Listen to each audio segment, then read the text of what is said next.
minuto, tá bom? Então não perca esta oportunidade. Tem também o emblema de hoje, né? Olha lá. Ai, meu Deus, não é que sou eu. É tu. Ah, adorei, que bonitinho. Muito bom, muito bom. Legal. E pra quem quiser resgatar, só nas próximas 24 horas, o código é... Compra o arquivo. Compra Boa, boa. Me lembro de agradecer depois. Eu gosto de agradecer com presentes generosos. Ah, tá. Muito bom. Pô, mas você já trouxe um presente generoso Verdade, pra gente aqui. um Um charutão. charutão, pá. Tá lá. caruso.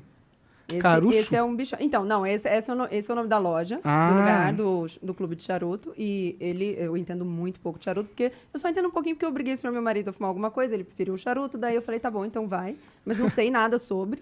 E aí eu falei pra ele, olha, eu preciso cubano, presentear. Então, ele falou, eu falei, eu preciso de um negócio legal. Ele disse, leva esse, eu acreditei, trouxe. Parece pica mesmo. Vamos fumá-lo já já. Boa. Obrigado mesmo, Lara. Obrigado agora pela presença e pelo presente. Exato. Boa. Valeu mesmo. Cara, o que te deixou famosa na internet foram, sei lá, do jeito Os rolos, né? Não, mentira, não foi. Teve o lance dos rolos, que assim, que é o teu jeito de se expressar, que é Grossa, estúpida. direta. Ah, melhor. Vou começar a falar isso. E o fato de tu ser também nutricionista, né? Isso, comecei... O que veio primeiro? Veio a nutrição primeiro. Eu fiz faculdade em São José do Rio Preto. E aí, no dia que na semana que eu terminei a faculdade, um amigo meu falou, por que você não tem Instagram e tal? E pegou meu celular e botou ali.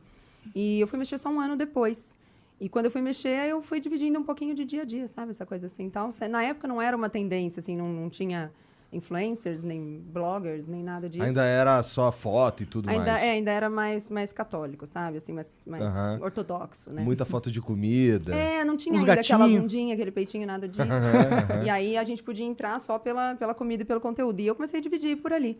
E aí o grande negócio foi que na minha área, na área da nutrição, na época, faz o que isso? 8, quase 10 anos, o tema que eu estudava e que eu mais trabalhava em nutrição ainda era muito pouco conhecido, que era essa coisa de uma dieta mais baixa em carboidratos e um outro tipo de abordagem. A gente falava bastante na contramão do que as diretrizes, na época, as diretrizes brasileiras apresentavam, mas que as diretrizes de outros países já acolhiam. E aí acabei tendo uma vazão grande por causa desse assunto. Virou polêmica, porque você estava indo contra o status quo da nutrição brasileira? Sim, exatamente. Entendi. E aí eu tomei na cabeça como um bode do tipo, a gente bate aqui para que os outros vejam que Fiquem não... com medo de não Exatamente. querer... não vem com progresso aí não, mano. Essa porra aí foi bem isso.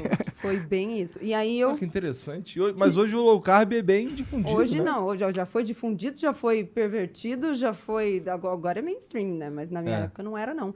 E aí eu tinha um grupo com 12 meninas, 12 nutris, que eram as únicas que eu conhecia no Brasil que falavam sobre isso.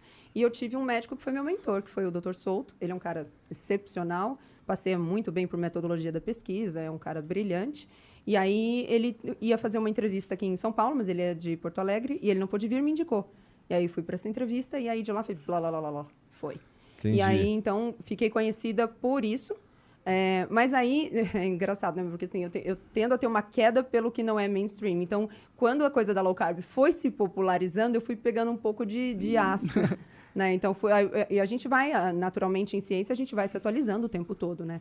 E, realmente, o que a gente acreditava ser verdade, ser uma boa, 5, 6 anos atrás, a gente já sabe que hoje é um pouquinho diferente e assim vai. Mudou-se o consenso do low carb daquela época pra cá? Não o consenso em si, mas essa popularização trouxe uma cena em que as pessoas elegeram low carb como se fosse o salvador da pátria. Resolve todos os problemas. Você tá com depressão? Low carb. Unha encravada? Low carb. Não tá arrumando namorado? É isso. Low carb. E aí realmente ficou complicado. Então, eu me vi num certo momento, não à toa, mas precisando falar mais para as pessoas, calma, dá uma segurada, não é tudo isso não, do que pregando no deserto. Pode crer. Né, você viu um cenário, via que ninguém tava falando low carb, falou, pô, aqui tem um espaço. Aí quando tá todo mundo falando, falou, opa, ok. Mas tem esses problemas aqui também sobre a parada. Porque, naturalmente, uma dieta mais baixa em carboidrato tem uma característica de ser um pouco mais rica em gordura.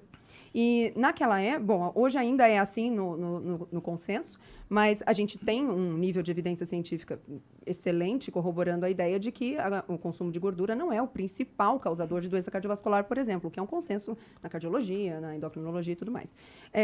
E por algum motivo as diretrizes brasileiras não levam em conta essas evidências. E aí, então, quando eu comecei a falar sobre isso, basicamente o discurso era, olha, você pode comer a gema do ovo, você pode comer a gordura da picanha, cara, você pode botar azeite na comida. 2, 3 anos depois, o discurso precisou ser, ei, você não pode comer essa gordureira toda, não, porque daí passa de um extremo para o outro. Entendi. Então, a galera deixou de comer, sei lá, o pão e o bolo e se enfiou no bacon. Entendi. Bom, se ele for administrar isso como esse é meu lifestyle agora e tudo bem, até funciona. Acontece que o cara que antes tinha medo da gordura e agora colocou a gordura na vida dele e trouxe de volta aquele excesso de carboidratos, o que antes era um cheeseburger, agora é um x-bacon. Entendi. O que antes era uma pipoca, agora é uma pipoca nadando na manteiga. E essa combinação, carboidratos altos numa dieta com gordura alta numa dieta, é realmente muito deletério. Então, o assunto foi mudando ao longo dos anos para vir mais para o conservador. Mas isso eram esses consensos que existiam na época e que você ajudou a quebrar, são organizações governamentais que decidem, tipo... Na verdade, assim, todas as linhas da medicina, da nutrição de saúde, elas têm diretrizes. Então, a diretriz, ela não é impositiva. Você não é obrigado a seguir uma diretriz. Mas quem faz a diretriz? Os profissionais da área. Mas eles, como que eles se agremiam Então, diretrizes deveriam ser norteadas por evidências. Uhum. Por algum motivo, e essa é a pergunta da nossa mesa de profissionais sempre, por algum motivo, as evidências novas são deixadas de lado, são ignoradas, e muito porque realmente, quando se coloca ali uma verdade por muitos anos, é muito difícil quebrar isso. Mas quem tem o poder de atualizar as diretrizes? Os conselhos poderiam fazer Os mais conselhos? por isso. Sim, poderiam fazer mais por Entendi. isso. Mas aí é que tá. Porque como ela não é impositiva, você não é obrigado a fazer isso, Então ninguém liga. você pode. Acontece que assim, se eu oriento um paciente meu completamente numa abordagem completamente contrária às diretrizes e algum problema acontece, eu vou precisar justificar por que eu agi na contramão das diretrizes. Entendi. Entende? E em nutrição ainda é muito mais curioso, porque em cardiologia, por exemplo, mudam-se estilos tipos de abordagens com muito menos evidências do que a gente tem em nutrição para quebrar um pouco do que é base de prescrição de diretriz. Então a nutrição é muito mais conservadora. Muito mais. Do que cardiologia?